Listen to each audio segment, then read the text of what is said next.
pulang.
Menit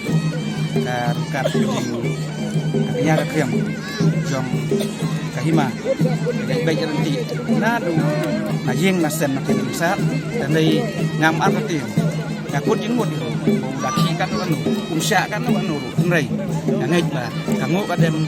jadi baik nanti santai kayak ngadon ke jenggot niu pulang hau lay sulang pulang dulu asim mau ikut baik dari masuk pemsya rendang jong hab kadang kalau kanyam karukom kamu kadem nadu pasdang kamu kadem nadu amit yaudu pamti umni bat haduk entar sini kalau boleh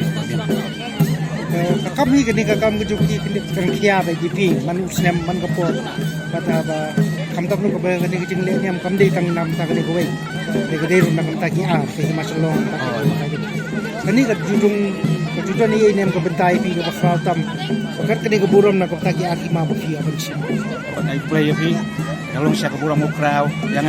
lagi kasem iksinong ngatraw apa karai baken jongi yo i mene nadu kinong siya sengrang di Papua ni mana usnen kada ni senong jongi wagen dah juga por ai por siaparo di nong senong jong kejelar ba itu oi nangai ko atip kana ada usoda nyu ba aten anu ada kada ne do tang dam teng ya kam tang niru nangai dia ibu jrong dia bermera tengah yo ban simti kurang ba dia tang dia po makherin kadang-kadang ngaruh ngay scam akut imut ba nginum i ya lima ko jongi bat nginum i ya kariti rustur kita hok jongi nang isma